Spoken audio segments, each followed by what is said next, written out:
Como les decía, los que se están uniendo por primera vez, queremos comentarles que esta es la segunda parte de una conferencia que inició hace 2 semanas, que se llama La construcción del poder en Venezuela, Estado, Nación e Identidad, dictada por el doctor Germán Peixold Pernia. ¿Quién es el doctor Germán Peixold Pernia? La mayoría de las personas que hoy nos acompañan obviamente lo conocen, pero quisiera también dar una breve semblanza de su persona. Él es abogado, licenciado en Educación y doctor en Derecho por la Universidad del Zulia. También es doctor en Filosofía del Derecho por la Universidad Libre de Bruselas, en Bélgica. Fue exdecano de la Facultad de Ciencias Jurídicas y Políticas de la Universidad del Zulia. Fue también presidente de la Academia de la Historia del Estado Zulia. Ha sido autor de más de 14 libros y más de un centenar de artículos publicados en distintas revistas a nivel mundial. Bueno, doctor Peixold, una vez más agradecidos por esta conferencia, esta segunda parte. Quizás tengamos una tercera parte. Bueno, todos los conocimientos que usted nos transmite y de la manera en que nos transmite, pues es muy enriquecedora. Entonces, nuevamente, antes de darle la palabra al doctor, les recuerdo, por favor, apagar sus micrófonos. Sí, yo estaré admitiendo a las personas que vayan sumándose a la conferencia. Pues bueno, le damos la palabra al doctor Peixold. Bueno, buenos días a todos y todas, amigos y amigas que tienen la gentileza de venir a escucharme y a verme, por supuesto. La mayoría pues hasta ahora son una familia, pero bueno, eso es importante. Vamos a continuar con el tema de la construcción del poder en Venezuela y quisiera hacer referencia a lo siguiente. Nosotros que llegamos hasta la conferencia anterior, hasta el derrocamiento del presidente o dictador, según sus opiniones, de general Marcos Pérez Jiménez. A partir de ese momento se abrió la democracia en Venezuela y se convocó a elecciones en diciembre del año 58. Es decir, la caída del general Pérez Jiménez fue el 23 de enero del año 58 y las elecciones se convocaron para diciembre con la participación del Partido de Acción Democrática representado por Rómulo Betancourt. La candidatura Rómulo Betancourt, así en esa juventud como lo muestra esta foto.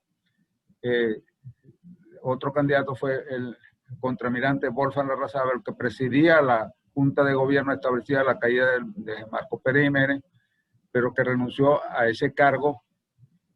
El contraalmirante Wolfgang Larrazábal, y ahí lo tienen en la foto, una persona muy tratable, muy amable, aparte de militar, era músico, tocaba muy bien la guitarra, y bueno, y luego ocupó cargos como senador, etcétera, porque perdió las elecciones frente al Rómulo Gallego. Fue candidato de la Unión Republicana Democrática dirigida por Jovito Villalba, que había participado en la reunión célebre de la Casa Punto Fijo de Caldera, y se estableció el pacto entre Acción Democrática, representada por Rómulo Gallego, COPEI, el Partido Social Cristiano, representado por Rafael Caldera, y Jovito Villalba, que representaba Unión Republicana Democrática. Ahí se estableció el pacto de Punto Fijo, que luego se rompió en el sentido parcialmente porque Jovito Villalba se retiró. Esa es otra historia con relación a un acontecimiento internacional. La otra cuestión es que quisiera hacer referencia a dos citas del libertador Bolívar, y luego a un diálogo entre el presidente Vargas y Pedro Carujo, porque de alguna manera las dos frases de Bolívar reflejan lo que ha sucedido en nuestra historia, y luego el diálogo entre Carujo y Vargas refleja también, de alguna manera, nuestro drama nacional. Bolívar dice el 26 de noviembre de 1817, el sistema militar es el de la fuerza y la fuerza no es gobierno. Muy importante eso, dicho por Bolívar, que era un militar, en una carta que le dirigió al canónigo Madariaga. El canónigo Madariaga jugó un rol fundamental el 19 de abril de 1810 cuando se colocó detrás del capitán general Vicente Empana y le dijo al pueblo que dijera que no aceptaba el mando de Vicente Empana, y este renunció. El canónigo Madariaga siguió actuando en la vida, en la lucha de independencia. En algunos momentos conspiró en contra de Simón Bolívar, participó en el Congreso de Cariaco y trató de formar un gobierno que no resultó y que se quedó solo. Y a eso viene la otra frase. Bolívar, en una carta a su pariente, creo que era su pariente Martín Ponte, le dice, entre otras cosas, aquí no manda el que quiere, sino el que puede. Y efectivamente, así ha sido la historia nuestra. Primero, se nos ha a veces durante más de 100 años pretender imponer un sistema militar que es el de la fuerza, y la fuerza no es gobierno. Y actualmente a veces nos estamos consiguiendo una situación parecida. Y luego, la otra frase, aquí no manda el que quiere, sino el que puede. Que es así efectivamente. Nosotros tenemos en este momento un conflicto entre la autoritas o la autoridad y el poder, la potestad. Mientras un gobierno de fuerza, un gobierno que algunos califican de usurpación, usurpador, encabezado por Nicolás Maduro, tiene la fuerza de las bayonetas, pero no tiene la autoridad. La autoridad la tiene el señor Guaidó, presidente de la Asamblea Nacional, porque ha sido reconocido por más de medio centenar de países como presidente interino. Sin embargo, Guaidó no tiene la fuerza, tiene solamente la autoridad. Y en realidad la fuerza y la autoridad deben ir juntas. Cuando hay solamente fuerza y no hay autoridad, estamos ante un régimen inicuo, como llamo yo el actual. Y cuando no hay, y cuando la persona tiene autoridad pero no tiene fuerza, entonces resulta un régimen su actuación tiene autoridad pero no tiene fuerza, es inocua. Ese es el drama nuestro en este momento. Y aquí no manda el que quiere, sino el que puede. Y eso es lo que está sucediendo en Venezuela hoy en día. Y ha sucedido en buena parte de nuestra historia. Pero también esas dos frases de Bolívar que marcan nuestra historia constitucional, como usar la expresión de Il Fortul, quiero hacer referencia al célebre diálogo entre el presidente Vargas, José María Vargas, y Pedro Carujo. Ese diálogo que usted tiene enfrente dice: señor doctor, grita Carujo, el mundo es de los valientes. Señor Carujo, replica Vargas, el mundo es del hombre justo y honrado. Ese diálogo ha marcado nuestra historia también. Hay que recordar que el presidente Vargas había perdido su poder y estaba en manos de los insurrectos en el año 1835. Y Carujo era uno de los que encabezaba esa rebelión, que luego fue sometida gracias a la actuación del general José Antonio Páez.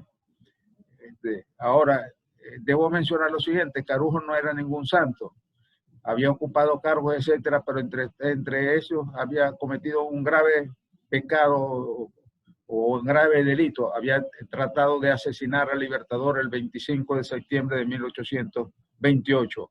Hay una carta de Carujo dirigida al presidente Páez, en donde le pide que le restituyan sus derechos, y dice que él obró como bruto, porque consideraba que Bolívar era un tirano y había que matarlo, asesinarlo. Pero en esa tarea, cuando atentó en el Palacio en Bogotá por asesinar a Bolívar, Bolívar logró ir con la ayuda de Manuelita Sáenz, asesinó al edecán del Libertador, Ferguson, un irlandés, le disparó y luego le dio con un sable en la cabeza. O sea que este señor no era ningún santo. Se salvó de la ejecución por parte del tribunal encabezado por Rafael Urdaneta, que ejecutó a varios de los conspiradores que trataron de asesinar al Libertador ese día, porque delató a sus propios compañeros, pero había cometido un asesinato. Y esa persona es la que se enfrenta con el presidente Vargas, José María Vargas, que le contesta como debe ser. Ese es nuestro drama. Nosotros nos movemos entre los que sostienen que el mundo es de los valientes y aquellos que creemos que el mundo es del hombre justo y honrado. Y así ha sido nuestra historia. Y eso es lo que en la construcción del poder, esas dos frases marcan la situación. El desarrollo del control del poder, junto con las dos frases del Libertador. ¿no? Sobre todo aquí no manda el que quiere, sino el que puede. Y ese es nuestro drama en este momento. No sabemos quién realmente manda y quién es el que puede, porque no es el que quiere mandar, sino el que puede mandar. Y como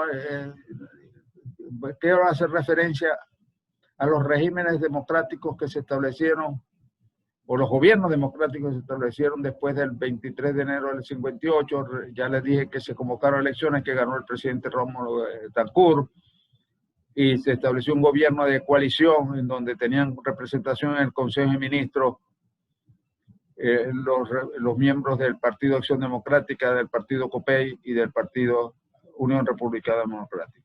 En el curso de los acontecimientos surgió la guerra de guerrillas encabezada por muchos antiguos jóvenes adecos que se alzaron contra el presidente Betancourt, inspirados por Fidel Castro. Se produjo acontecimientos como el intento de Fidel Castro de irrumpir en Venezuela. Bueno, es toda una historia.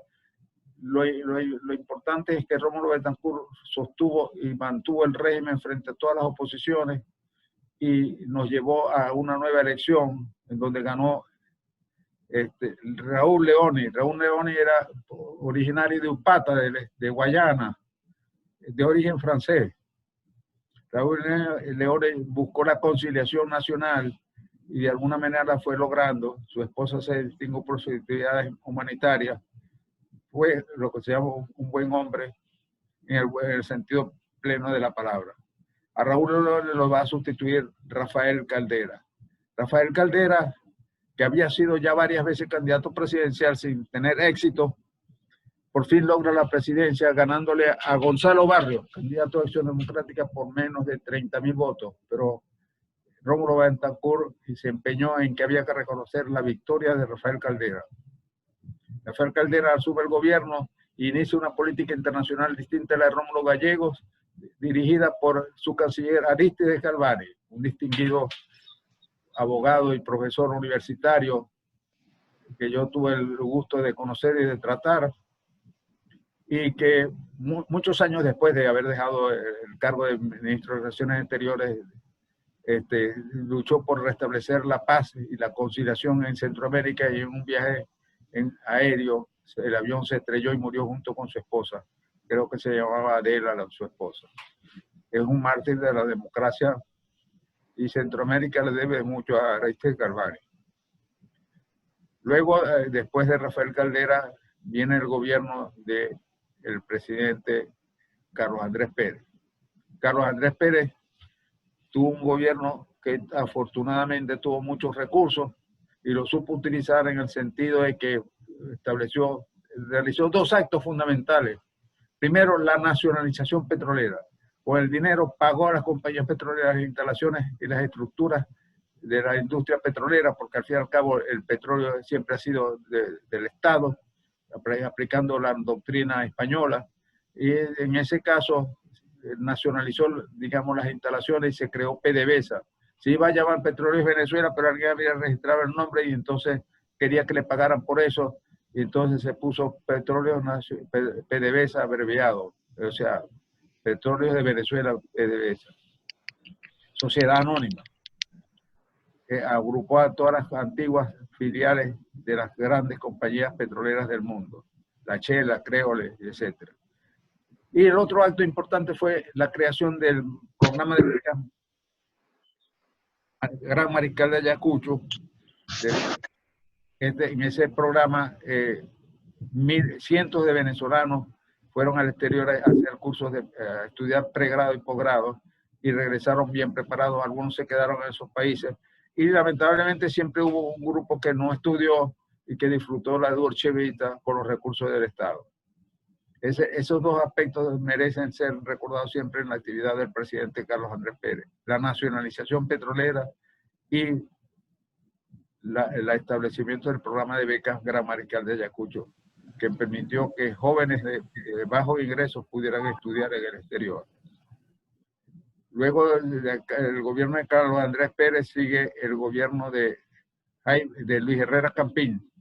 Luis Herrera Campín fue candidato del partido COPEI y ganó las elecciones el gobierno de Luis Herrera Campín, aunque Luis Herrera siempre fue honesto y murió pobre, dejó a veces que algunos compañeros de clase, porque él decía que habían estudiado con él, no fueran reprimidos en su comportamiento con el erario público. Pero bueno, esa es otra historia. Herrera Campín apoyó a Argentina en la Guerra de las Malvinas, le suministró unos misiles Exocet de origen francés, con el cual hundieron una fragata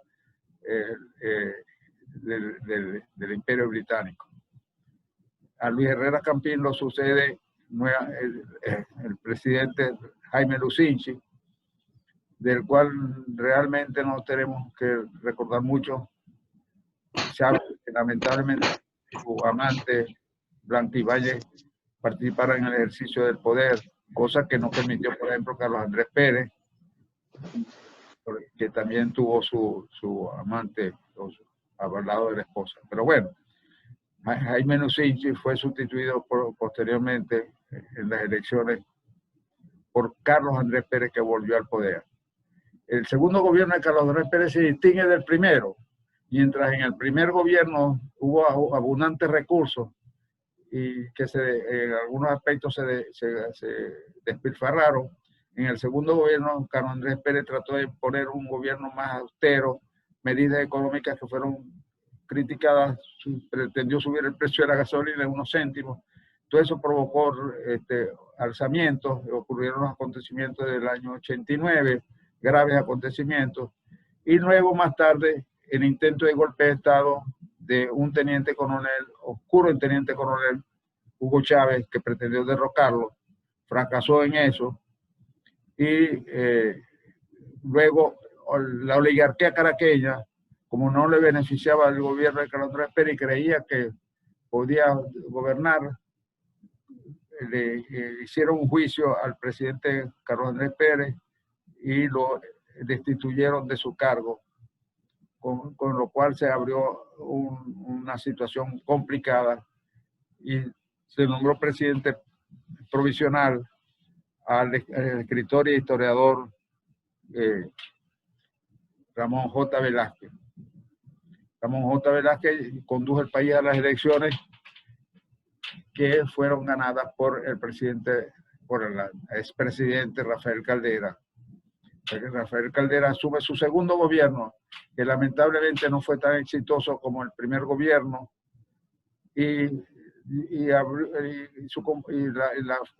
a pesar de que había la gente quería cambiar la Constitución y él hizo el esfuerzo. Se creó una comisión en el Congreso para reformar la Constitución, comisión de la cual yo formé parte, por ejemplo, coordinada por Hilarión Cardoso, que había sido gobernador del estado Zulia, pero no llegamos a ningún acuerdo y la Constitución no fue modificada, y fue uno de los leitmotivos utilizados por Hugo Chávez para ganar las elecciones en diciembre del año 99. Gana las elecciones, entonces gana las elecciones en el año 98, si no me equivoco. Entonces las elecciones las gana Hugo Chávez Frías, el militar que había encabezado el golpe frustrado del año 92, apoyado por la oligarquía caraqueña, que creían que lo iba a manejar y se equivocaron, empezando por algunos como Marcel Granier, Olavarría, etcétera. Todavía recuerdo la foto de Olavarría llegando al cumpleaños de la hija de Hugo Chávez con un puchipú. O sea, creían que iban a manejar a Hugo Chávez y lamentablemente no fue así para ellos, ¿no? Así llegamos al gobierno de Hugo Chávez, que promueve la reforma de la Constitución. Se convoca un referéndum basado en una sentencia de la Sala Político-Administrativa elaborada por el profesor de la Universidad del Zulia y es decano de la facultad y es rector, Humberto J. Larroche, que argumentó lo suficiente para convencer que era posible convocar una asamblea constituyente, y se realizó un referéndum para consultar al pueblo si estaba de acuerdo en convocar la asamblea constituyente que fue elegida y integrada mayoritariamente por partidarios del presidente Hugo Chávez, y elaboraron una constitución a su medida, que es la constitución del año 99. Así nosotros llegamos a esta etapa y preferimos dejarlo hasta allí porque al fin y al cabo estamos frente a un drama nacional, que es el de la distinción o la situación entre que nos conseguimos entre un gobierno entre si el gobierno actual goza de legitimidad o no, porque hay que recordar que el tema de la legitimidad es fundamental, vinculado por supuesto al tema de la relación entre la autoridad y el poder. La legitimidad puede ser de origen y la legitimidad también puede ser de ejercicio. Un gobierno es decir, un gobernante puede haber llegado al poder por elecciones transparentes, democráticas, etcétera, y luego gobierna en su propio interés o en el grupo que lo apoya. Tiene la legitimidad de origen, la legitimidad, vamos a llamar así, estática, y no tiene la legitimidad de ejercicio. Se vuelve ilegítimo por ejercicio. Y puede suceder también que alguien dé un golpe de Estado y llegue al poder no siguiendo los procedimientos democráticos de una elección, pero ejerce el poder en beneficio colectivo y entonces no tuvo legitimidad de origen, pero tiene legitimidad dinámica o de ejercicio. Lo ideal es que quienes gobiernen tengan legitimidad de origen y legitimidad de ejercicio. Ese ha sido muchas veces nuestro drama a través de nuestra historia. Muchos de los gobernantes, algunos han tenido legitimidad de origen, pero no han tenido legitimidad de ejercicio. Y otros no han tenido legitimidad de origen y han tenido legitimidad de ejercicio.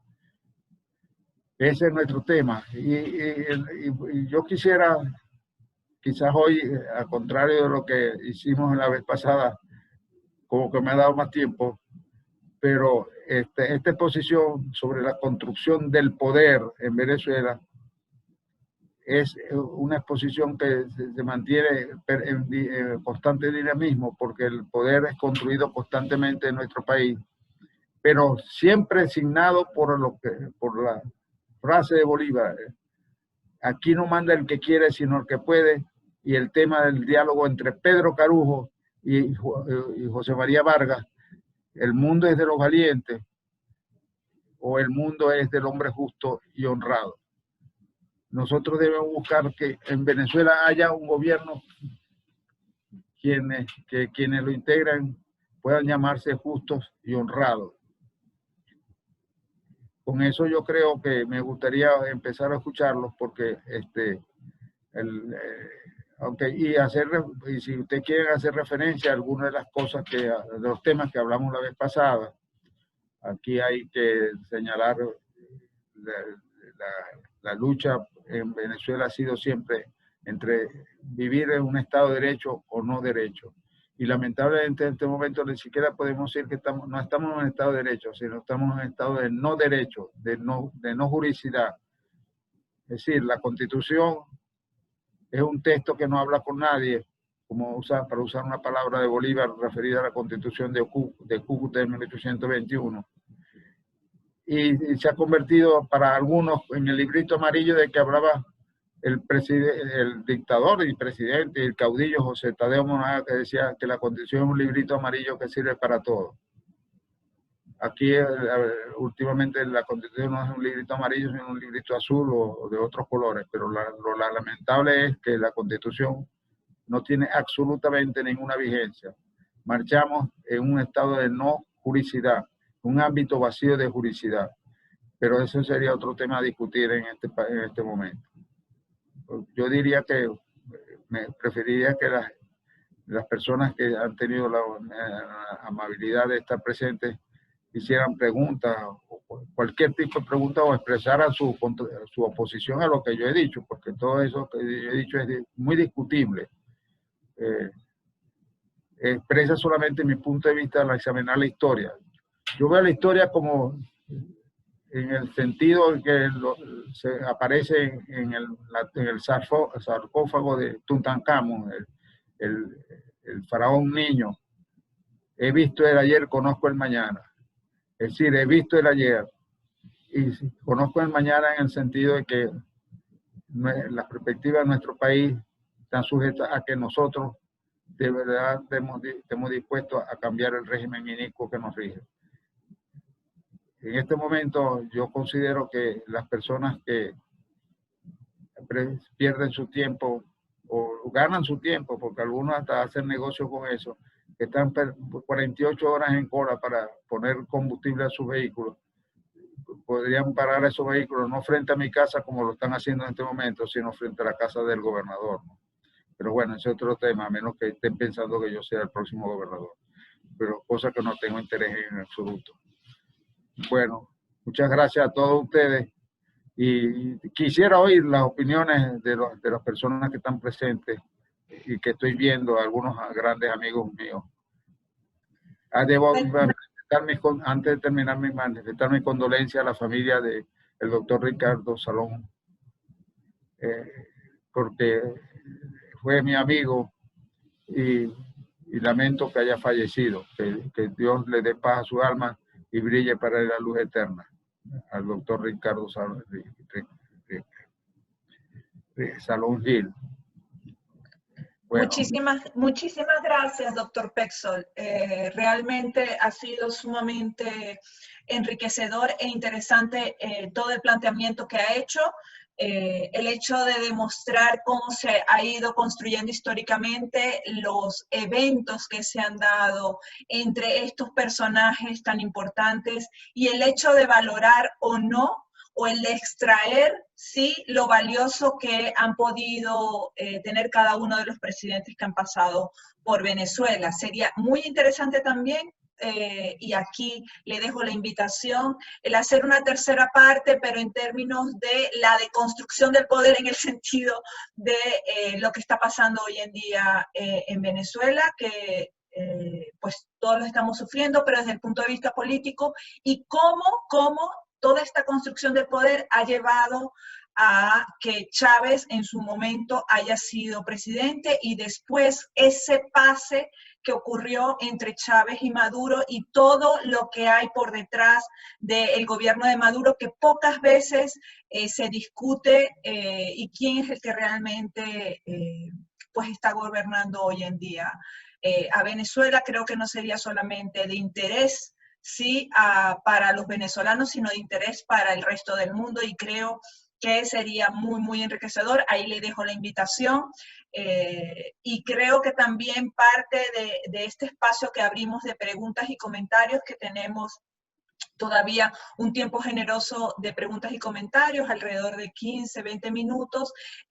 También está abierto para cualquier interés, ¿no? que inicie esta discusión, porque estos son espacios de discusión, así como de conocimiento y enriquecimiento, y que se están dando gracias al interés del doctor Pexol por transmitir sus conocimientos. Entonces, bueno, nuevamente muchísimas gracias, doctor, y abro el espacio de preguntas, comentarios, discusiones para quien desee, si bien tomar el micrófono o bien hacerlo vía chat.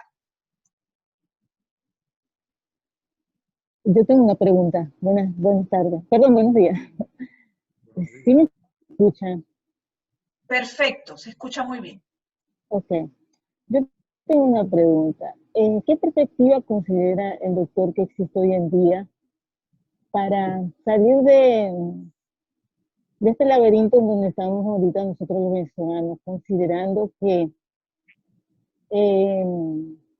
el poder ha estado siempre supeditado al apoyo social? Si nos ponemos a ver en los últimos 30 años, cuando ganó el doctor Caldera con el chiripero, fue de alguna manera un voto castigo, ¿no? Y después con Chávez se presentó lo mismo. La sociedad se veía representada por el magnetismo, entre paréntesis, de ese señor. Y hoy en día vemos una posición que realmente a veces no tiene rumbo.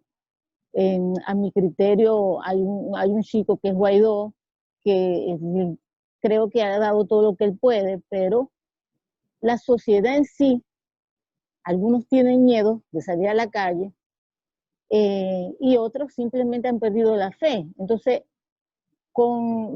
yo siento que no tenemos una perspectiva clara ni de salir de este asunto. ¿Qué considera el doctor que tiene mayor experiencia en todo esto? Es mi pregunta. Bueno, ese es el drama de este país, ¿no? Es decir, y de por que una, ha dicho una Corte Internacional sobre Derechos Humanos.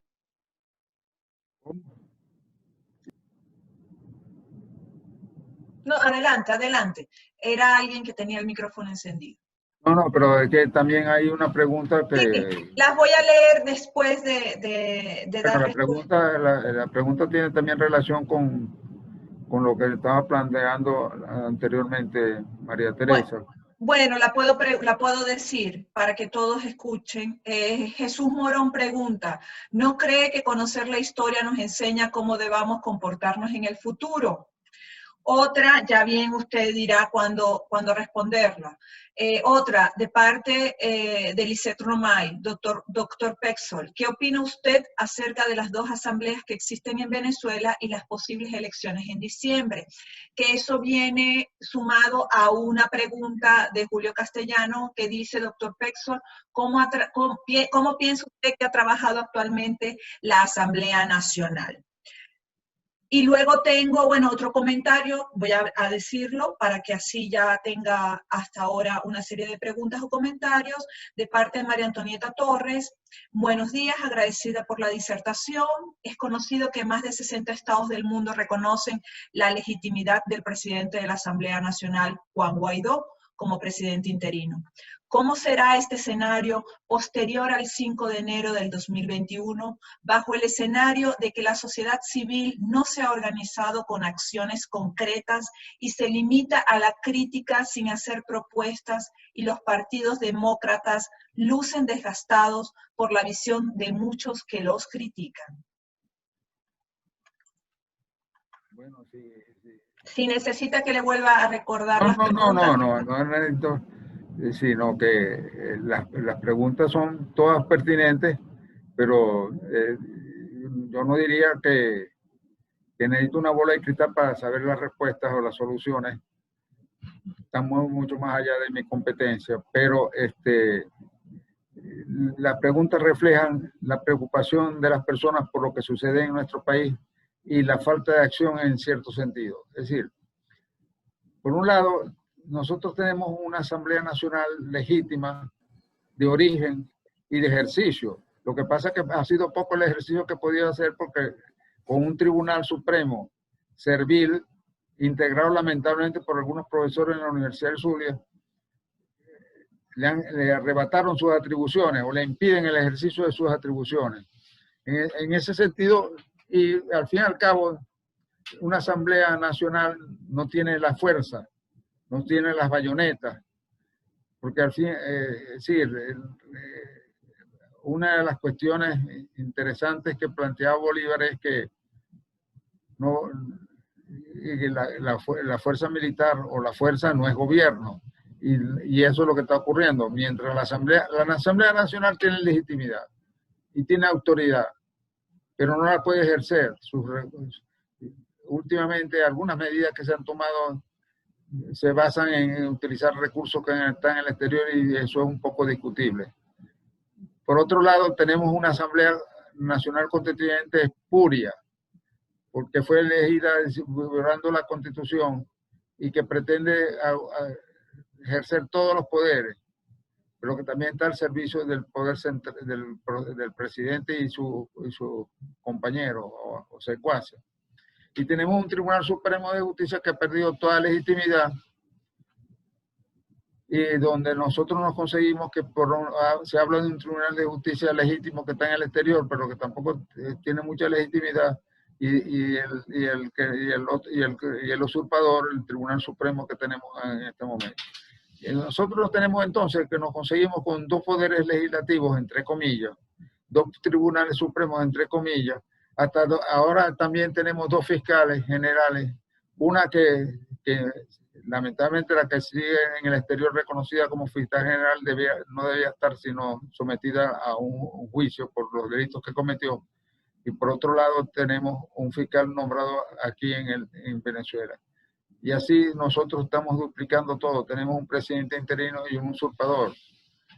Y todo nos remite al tema de Bolívar. Aquí manda el que quiere y no, aquí manda el que puede y no el que quiere. Tenemos ante la situación en que unos tienen la fuerza y otros tienen la autoridad. Y la autoridad sin poder o sin fuerza es inocua, pero la otra es inicua. Si tiene fuerza pero no tiene autoridad. Ese es nuestro drama. Y nosotros hemos tratado de organizarnos. La sociedad civil de alguna manera fue integrada en lo que se llama el Frente Amplio Venezuela Libre al lado de los partidos políticos, pero lamentablemente ciertos partidos políticos, quienes dirigen ciertos partidos políticos, nos parecieran obrar o actuar como si estuviéramos frente a un gobierno democrático y no frente a una dictadura. Sí, nuestro drama es digamos, la incoherencia que hay entre quienes tienen la posibilidad de opinar ante la opinión pública y de actuar, porque nosotros nos conseguimos con personajes como Eduardo Fernández. Eduardo Fernández fue el primero en que salir a apoyar a Carlos Andrés Pérez cuando se lo intentó derrocar el 4 de febrero del año 92. Eso es un mérito a su favor. Pero Eduardo Fernández ha actuado como Pétain, el mariscal Pétain, que se convirtió en presidente del gobierno de Vichy, un gobierno títere durante la ocupación alemana de Francia. Pues bien, así, yo lo he llamado petanista y por eso he tenido que explicar el término. Porque así como el mariscal Pétain echó por la borda todos sus méritos como héroe de la Primera Guerra Mundial, así ha sido Eduardo Fernández echar por la borda todos los méritos que tuvo como luchador democrático. Y lo mismo pasa con Claudio Fermín. Eso decepciona. Y hay otras personas, incluso amigas de nosotros, que de pronto aparecen apoyando o comportándose como pasó con Enrique Capriles, persona que apenas fue electo diputado por el Sur, estuvo en mi casa y traté de aconsejarlo cuando asumió la presidencia de la Asamblea Nacional, creyendo que podía entenderse con Chávez y estaba más equivocado que nada. Pero bueno, lamentablemente entonces aparece dispuesto a participar en elecciones, afortunadamente cambió de opinión. Entonces, porque las elecciones del 6 de diciembre que se pretende realizar no son legítimas, no, quienes sean electos allí no van a gozar de legitimidad de origen. Por otro lado, se está promoviendo la realización de una consulta por el presidente Guaidó, el presidente interino Guaidó, una consulta para plantear la posibilidad de darle cierta legitimidad a las luchas que seguirán, pero también habría que analizar bien ese tema de la consulta. Yo creo que debería haber mayor participación de los diputados de la Asamblea Nacional para divulgar los puntos de vista y hacer saber lo que hace la Asamblea Nacional. Y por otro lado, nosotros en lo personal tratar de luchar por lo que puede tener en nuestras manos. En el Frente Amplio, en el cual está nuestro amigo Montoro, en representación de la gente del petróleo, y yo en representación de las 5 academias del Zulia, hemos tratado de conciliar y de tratar de que los partidos políticos actúen en conjunción y no por intereses individuales, sino intereses colectivos. Pero a veces, lamentablemente, las ambiciones personales determinan el comportamiento de las personas, valga la redundancia, pero sí, nosotros debiéramos dejar de lado algunas discusiones y centrarnos en el tema de si queremos salir o no salir del presidente o del usurpador Maduro, porque yo creo que este régimen no ha caído no solamente por el tema de la pandemia, que lo ha beneficiado, sino por la falta de unidad de la oposición. Quizás estas cosas que digan no les gusten a muchas personas, digan que estoy criticando. Yo tengo mis observaciones con relación al comportamiento del presidente Guaidó, pero nunca las he dicho públicamente. Le he escrito a él y le he hecho saber mi punto de vista, le advertí sobre la corrupción que estaba ocurriendo, que luego fue denunciada por Calderón Berti, y lamentablemente no sé hasta qué punto se tomaron las medidas que debían ser para evitar el tema de la corrupción dentro del gobierno interino. Todo esto es muy complejo y realmente a veces el pesimismo invade a muchas personas pero yo siempre soy optimista. Yo creo que este régimen va a caer y que va a caer más pronto que tarde. Hay que recordar cómo cayó el régimen de la República Democrática de Alemania. Por cierto, en estos días hubo una película muy interesante, ya antigua, que volví a ver, que se llama La vida de los otros, en donde se trata de cómo se espiaba la gente en la República Democrática de Alemania y cómo cayó esa República Democrática de Alemania. Muy simple, sencillamente. La gente empezó a reunirse en una iglesia de Leipzig. Primero eran 100 personas, después eran 1000. Eran reprimidas constantemente. Entonces, cuando eran 2000, enviaban 2000 policías. Cuando eran 3000 policías. Llegó un momento en que eran 100.000 personas y no habían 100.000 policías. Eso condujo a que el muro se derrumbara.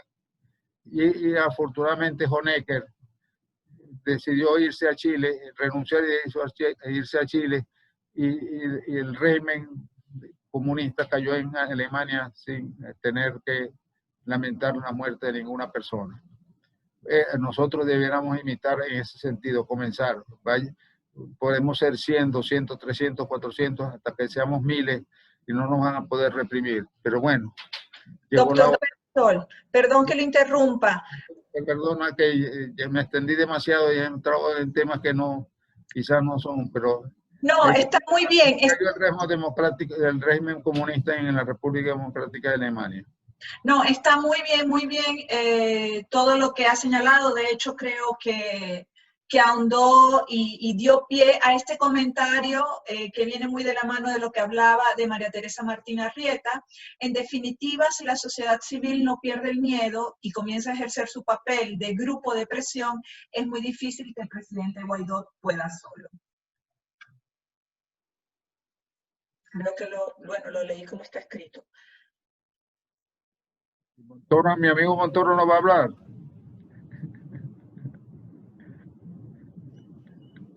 Hola, Germán.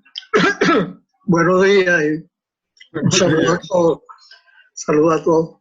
Oyéndote hablar, inevitablemente me venía a la mente el Leviatán, ¿no? que escribió Tomás Hobbes, donde él mantiene pues que las instituciones, los gobiernos surgen casi por el miedo de los propios hombres a ellos mismos, ¿no? Sí, que al principio... El hombre es lobo del hombre. Que al principio, pues, el dominio del hombre más fuerte era lo usual, pero también el hombre más fuerte tenía que dormir y en ese momento los otros lo mataban, ¿no? Entonces, había una especie de inestabilidad constante en cómo manejarse, ¿no? Entonces, que de ahí, eventualmente, según Hobbes, va a surgir la idea de las instituciones, de crear un monstruo lo suficientemente aterrador para que todo el mundo nos portemos bien y podamos convivir juntos. Entonces, oyéndote, recordaba eso y también lo contrastaba con lo que está pasando, ¿no? Y quizás esa es la pregunta que me gustaría hacerte, ¿no? De cómo interpretas, por ejemplo, en el caso venezolano, la institución o las instituciones, que supuestamente es la garantía de una convivencia, de repente alguien llega y las destruye. O sea, pareciera que un alguien o un grupo pequeño es capaz de hacer ese desastre y derrotar al monstruo que formamos nosotros mismos para protegernos, ¿no? Pero también cosas como la de Chile, en donde hay una especie de anarquía casi diaria, que pareciera también que la gente ha perdido el miedo al monstruo institucional, aunque sigan las instituciones, pero pareciera que no existe. O sea, ¿cómo ves este nuevo acople que está sucediendo a nivel mundial? Me pareciera que la gente por un lado no teme a los monstruos, y por otro lado también la gente puede destruir los monstruos con relativa facilidad. ¿Se acabó el Leviatán de Hobbes o estamos enfrente a un mundo diferente? Bueno, muchas gracias, Eugenio. Me gusta que siempre que participes y tu interés por los temas que tienen que ver con la filosofía, a pesar de tu formación en ingeniero, y tu interés por la filosofía y por la filosofía política. El tema del Leviatán es un término bíblico.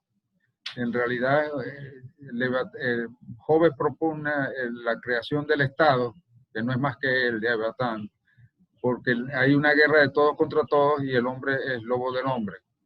Y lo hace para justificar la creación del Estado en Inglaterra.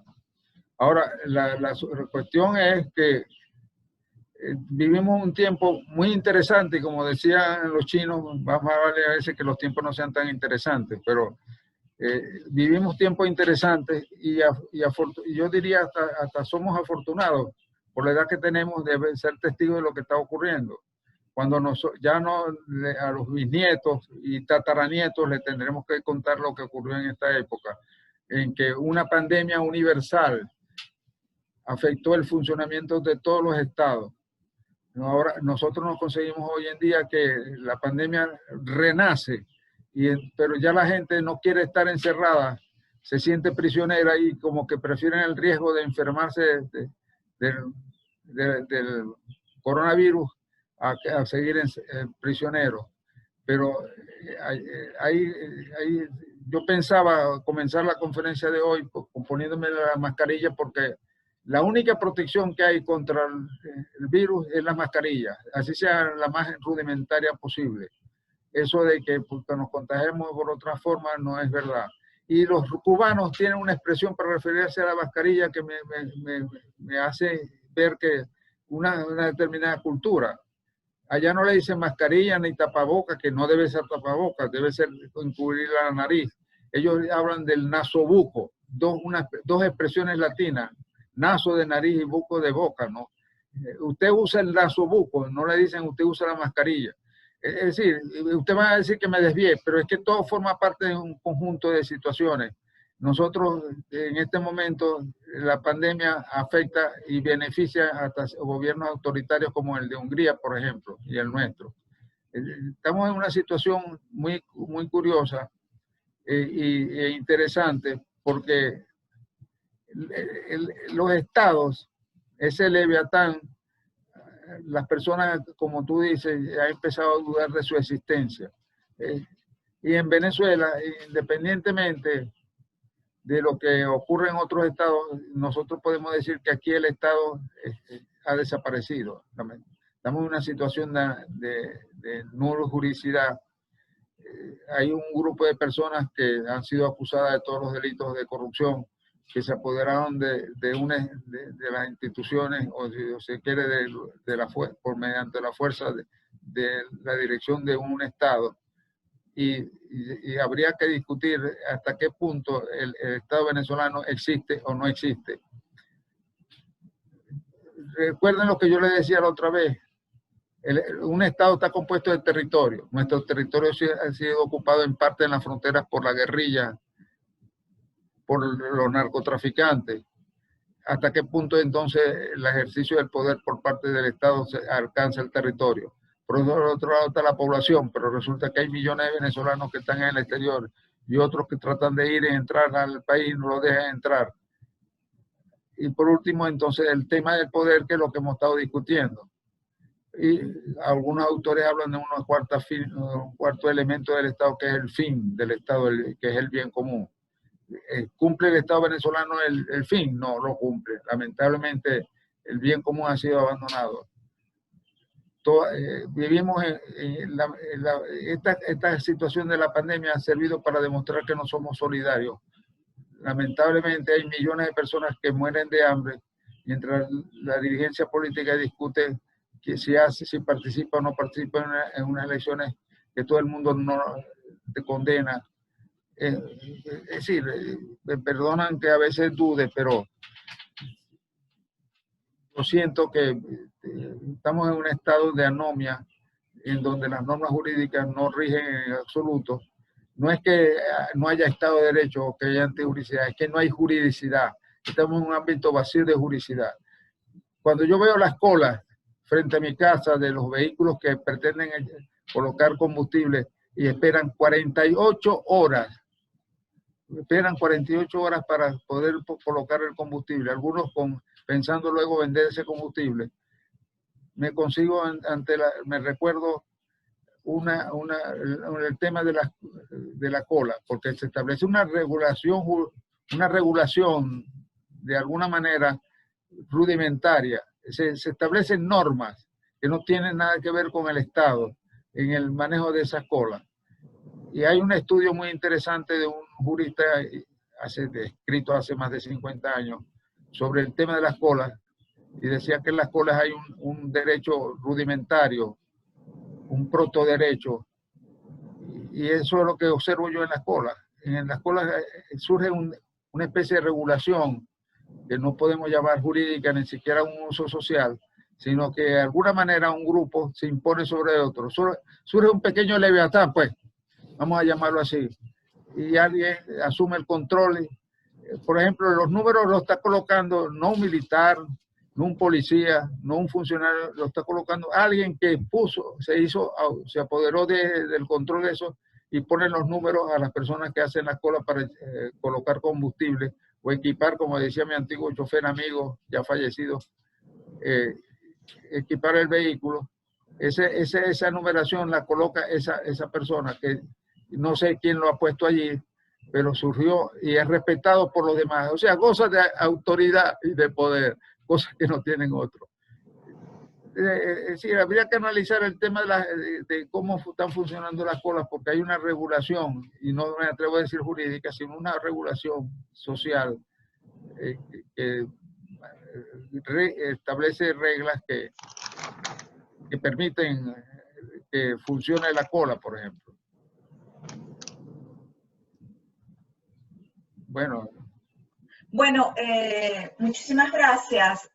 Creo si no hay más comentarios. Aló. Aló, diga. Me encantaría hacer una intervención, por favor. Claro que sí, adelante. Adelante, Nila Pérez. Ok. Muchas gracias, profesor Peixoll, mi profesor de pregrado y posgrado, mi amigo. Que no olvida que no te puse 20, pero bueno, está bien, ¿qué se va a hacer? En adelante. Muchas gracias, profesor. Entiendo que ante un régimen inicuo e inocuo, y siendo que el mundo es de los valientes, de los justos y honrados, pensamiento que comparto en su totalidad, y ante este drama nacional que tenemos desde hace ya bastantes años, pienso que la salida, como usted bien lo afirma, corresponde a la sociedad civil. Perfectamente estoy clara en eso. Pero con la ayuda internacional, porque solos no podemos.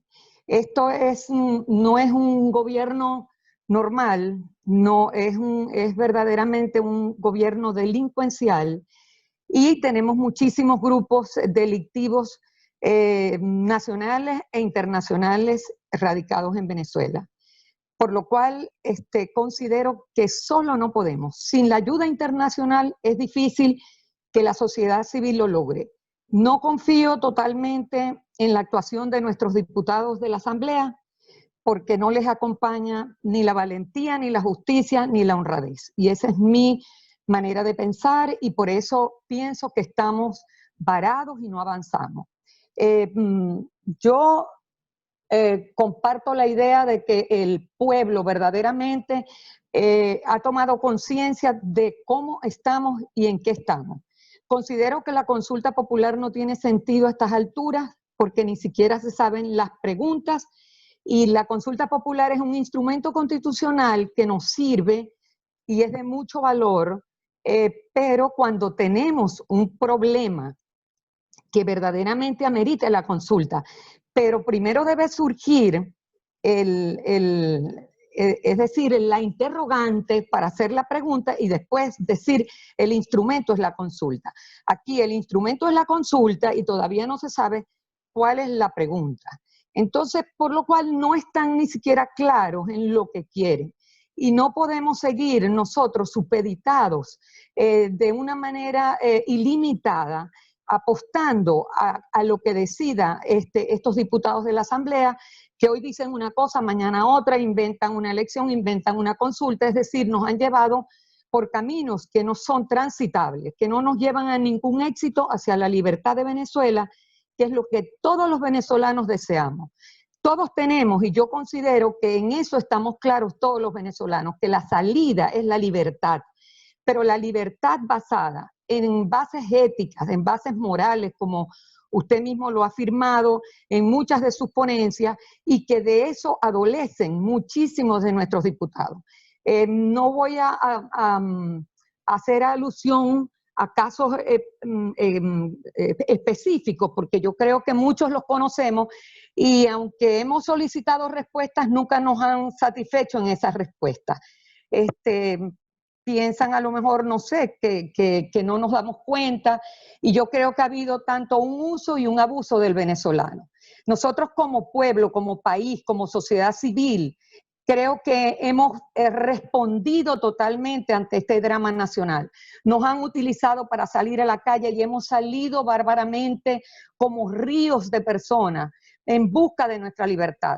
Han abusado de nosotros a cada momento, llevándonos a acciones que no nos conducen en realidad a nada, profesor. Yo de verdad lo valoro, lo quiero muchísimo. Usted para mí es una persona clave para la reconstrucción, o mejor, para la construcción nuevamente del poder en Venezuela, porque verdaderamente no existe.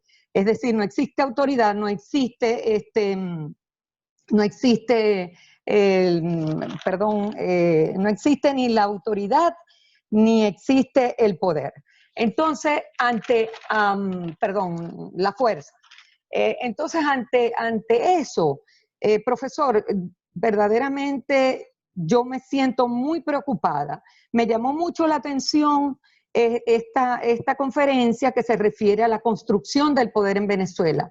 Y me llamó la atención porque sé que usted de eso es que sabe.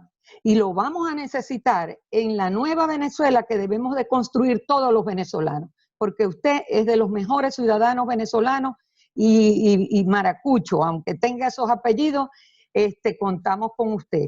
De verdad, hay muchas cosas que no tienen respuestas aún, estamos todavía a la espera y nadie nos puede decir a ciencia cierta, este es el camino, lo vamos a lograr, lo tenemos. Sí, yo soy pro María Corina Machado y considero que es la persona que hasta ahora ha sido coherente en su discurso y en sus actuaciones. Y por ello la sigo y considero que no está trabajando ahora para la transición, sino que está trabajando para una vez que cese la usurpación, como usted mismo dice, bueno, que lo llaman usurpación, y estamos esperando que cese la usurpación.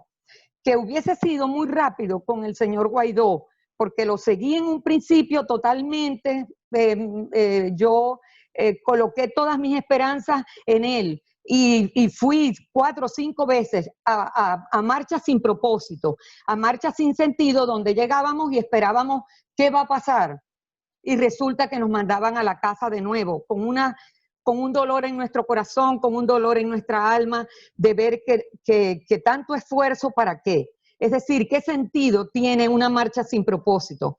Yo pienso que eso ha sido falta de organización de los líderes, porque a lo mejor los intereses de ellos son más personales que el colectivo. Y verdaderamente por eso tengo mis esperanzas en María Corina, y estoy segura que con el apoyo del presidente de los Estados Unidos, el presidente Trump, que esperemos todos los venezolanos que pueda ser ratificado en su poder, nos apoye y nos ayude para salir de este verdadero drama nacional. Bueno, para la transición está bien. Entiendo como abogada que soy y como profesora universitaria que sé que es la salida más legítima, es la salida más rápida, es la salida más feliz, si se quiere, la de Guaidó. Pero resulta que no podemos darle un cheque sin fondo para estar todo el tiempo, toda una vida. Es decir, no tiene sentido. Lo que hemos apostado a Venezuela y nos hemos mantenido acá, yo pienso que necesitamos respuestas, que nosotros nos las merecemos. Y en vista de que no hay unas respuestas a estas salidas de una manera contundente, bueno, tenemos la opción nosotros de pensar como país, como pueblo, como venezolanos que somos, en que vamos adelante como sociedad civil, pero con la ayuda internacional y buscando líderes que verdaderamente estén comprometidos en esa honradez, en esa valentía, en esa justicia, y para eso tiene que haber mucha coherencia con lo que se dice y lo que se hace. Y bueno, esa es mi intervención, profesor, lo quiero mucho y de verdad que quedé enganchada con su conferencia. Muy buenos días. Muchas gracias, Nila, por tu opinión. Hay cosas que comparto en general.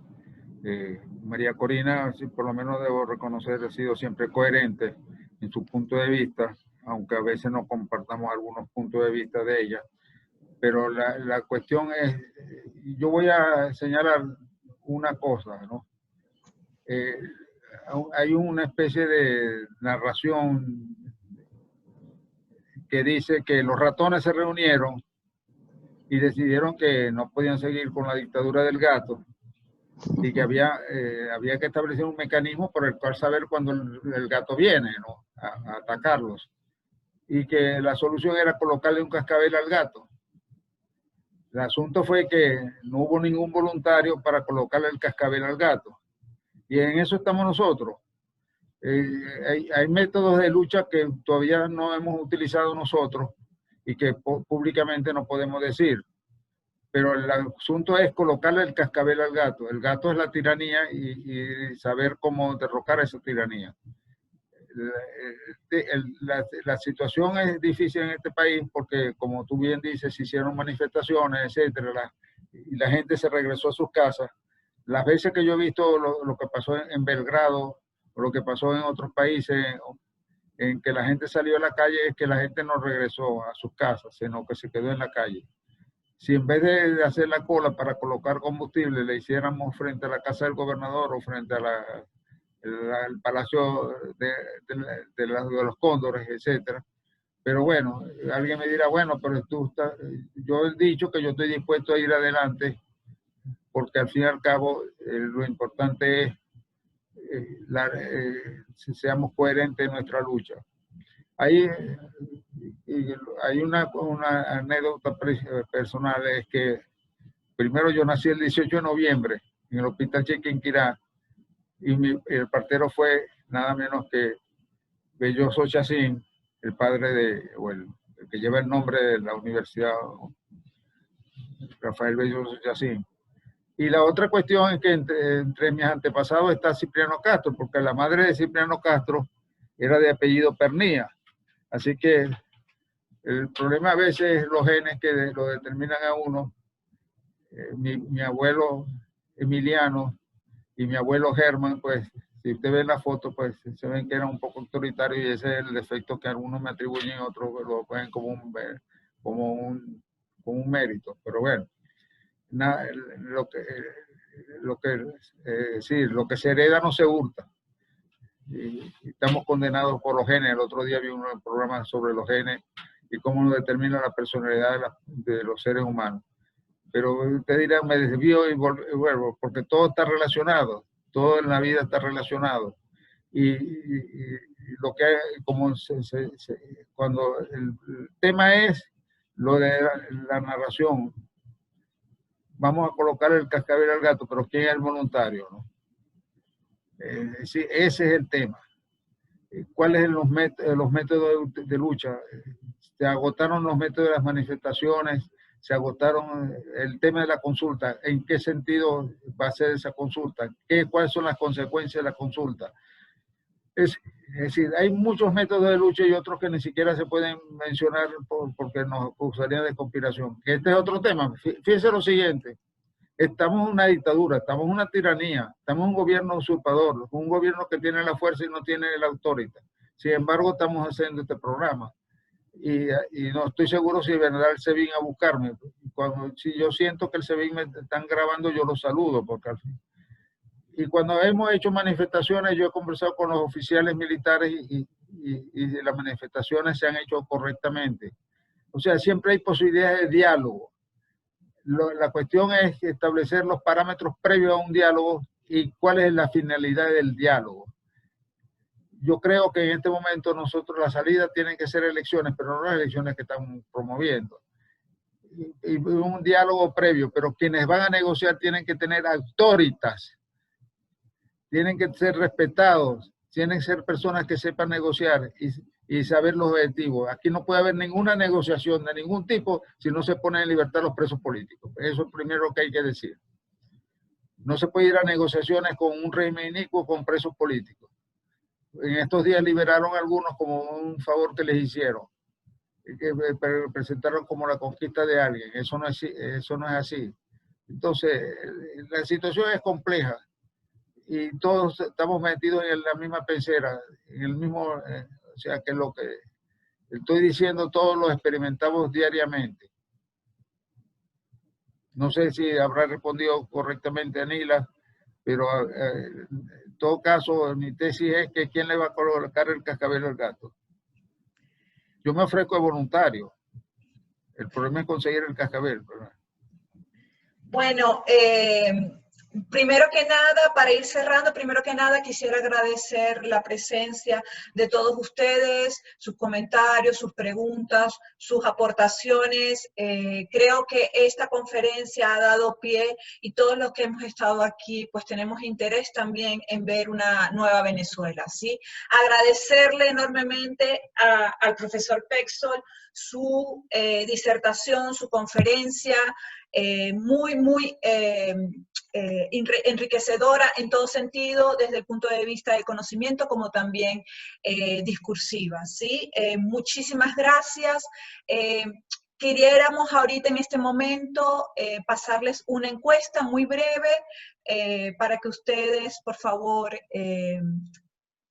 tengan a bien de manifestar cómo les pareció esta conferencia, también el hecho de posibles temas. Dentro de 2 semanas, bueno, dentro de 2 semanas tendremos un nuevo tema que les haremos llegar oportunamente la invitación nuevamente con nuestro conferencista, el doctor Pexol, porque queremos, ¿sí? En un ciclo de conferencias en torno no solamente al tema de la construcción del poder en Venezuela, sino también en torno a otros temas de interés tanto de los venezolanos como pudiera ser también a nivel internacional. Entonces, muchísimas gracias por su presencia. Nuevamente reiterarles las gracias al doctor Pexol por su tiempo, por su conocimiento, por el hecho del interés de transmitirnos todo esto. Gracias a todos también por sus aportes, comentarios. Esta ha sido una sesión sumamente enriquecedora, no solamente por lo que nos ha presentado el doctor Pexol, sino también por sus aportaciones, comentarios y preguntas. Entonces, bueno, deseándoles un feliz fin de semana, cuídense mucho, protéjanse del coronavirus, no es una mentira, hay que protegerse y seguir efectivamente luchando por la libertad de Venezuela, por la construcción de un nuevo poder en Venezuela democrático y equitativo. Gracias a ustedes. Les quiero agradecer, de verdad que es excelente la ponencia y abre a muchas interrogantes. Quizás en otra oportunidad pudiéramos tocar algunos puntos bien importantes, como dice el doctor Pexol. Todo está conectado y creo que hemos desestimado a ese monstruo que se fue creando y que invadió nuestra psiquis, nuestro miedo, pero pienso que en algún momento, por supervivencia, todos nos uniremos y haremos lo que se hizo en Berlín para que caiga ese muro. Es importante tomar en cuenta eso. Gracias, excelente, y bueno, felicitaciones y espero más. Muchas gracias por el comentario. Así es, que pensábamos que el muro de Berlín no se iba a derrumbar y se logró, y así va a pasar con Venezuela. Muchísimas gracias, doctor Pexol. No sé si quiere unas últimas palabras para despedir a los que nos han acompañado el día de hoy. Sí, cómo no. Primero que la encuesta dice que es excelente, muy bueno, bueno, etcétera. Ya saben, no pueden bajar de los dos primeros, ¿no? Por si acaso, ¿no? Debo agradecerle la presencia de todos los amigos y amigas. La mayoría pues son familias, pero los invito a seguir asistiendo a las conferencias. Podemos tratar otros temas que sean menos polémicos o dependiendo de los